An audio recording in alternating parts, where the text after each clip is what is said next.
Welcome to Mare Island Shoreline Heritage Preserve. Since April 2008, the preserve has been and continues to be open to the public every second Saturday of the month, thanks to volunteers with archaeology and their access agreement with the property owner, the City of Vallejo. The preserve comprises 98 acres of an eventual 215 acres of the former Mare Island Naval Ammunition Depot, founded in 1857. The Ordnance Workers' housing and the oldest of the munitions buildings on the shoreline below, along with the Naval Cemetery, make up the Naval Ammunition Depot National Register Historic District. The preserve's paved road winds through history to the hilltop where, at an elevation of 384 feet, fabulous 360-degree views delight all who see them. The Visitor Center in Building A-167, the Munitions Storage Magazine at the entrance, has history, nature, and art exhibits, as well as refreshments and items to purchase through donation. The preserve is run through the efforts of hard-working volunteers and private donations from people like you, and our major corporate donor, Weston Solutions. My name is Myrna Hayes. I have volunteered on Mare Island for 15 years, beginning in April 1994, by serving as the community co-chair of the Restoration Advisory Board for the shipyard. Although I have since founded a birdwatching and wildlife viewing festival, organized a fundraising tea for St. Peter's Chapel, and a memorial to Mare Island's lost submarines, it was through visiting the Navy's environmental cleanup sites, including the Naval Ammunition Depot, that I came to know and fall in love with this place. Of course, many parts of Mare Island tug at my heartstrings, but the preserve is my favorite.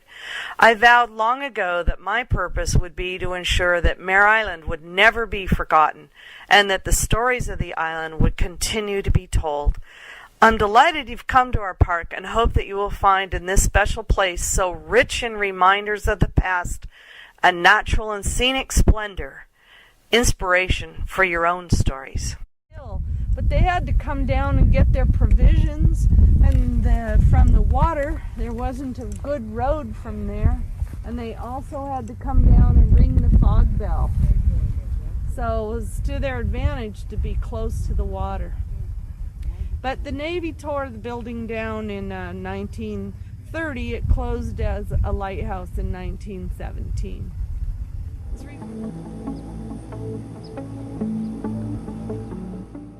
I saw females are all larger, 10% larger than the males, because they have to.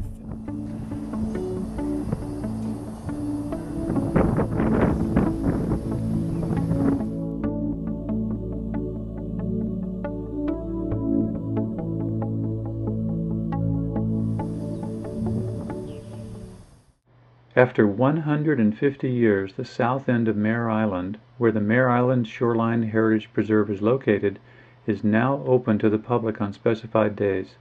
In the past, it had been limited to sensitive military operations.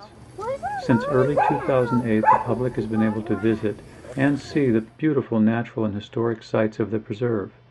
Now you can visit every second Saturday of the month due to the work of a few dedicated volunteers and sponsors. And it's free. Directions are easy. After you cross the drawbridge, take the first left onto Nimitz, then follow the sign.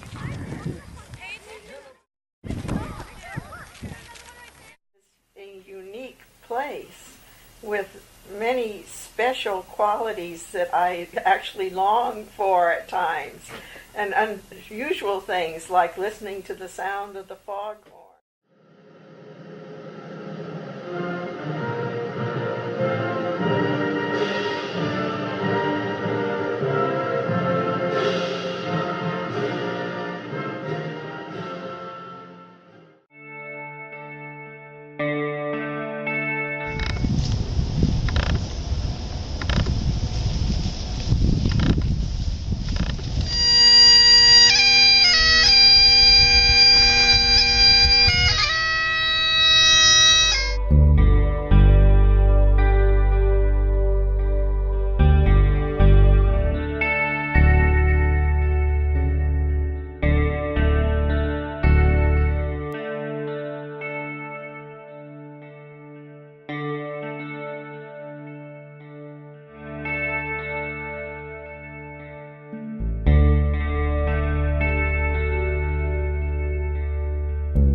former ammunition depot to parkland, we strive to both preserve its beauty and honor its service to our nation.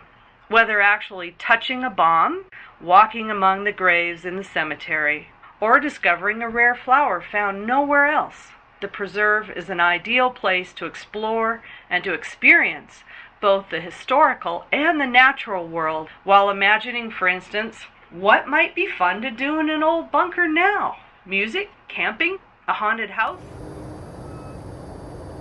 The evening was indeed a magic moment. I was thinking that someday when I write my memoirs, the title would be, "You Would Have Had to Have Been There."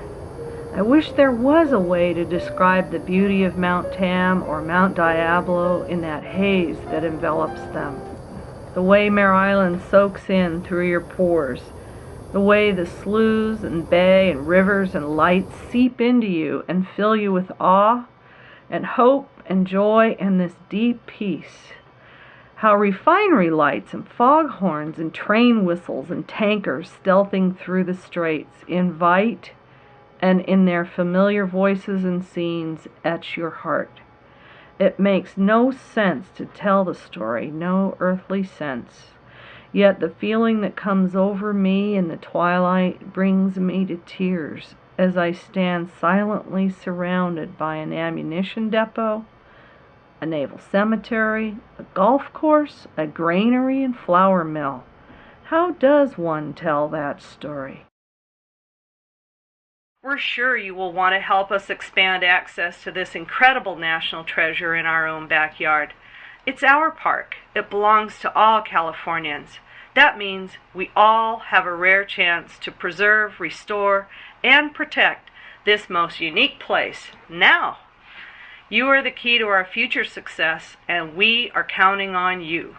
Your donation to our volunteer-led campaign to open this parkland to the public will make it possible for us to offer guided explorations of the wildlands and cultural sites and art and music in the preserve for people of all ages, and help us purchase equipment and supplies.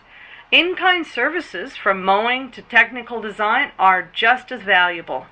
Volunteers with all types of interests and expertise are essential. Imagine all it takes to build a park. Whatever you know how to do or want to learn to do, we probably need. So pick up the phone or send us an email today.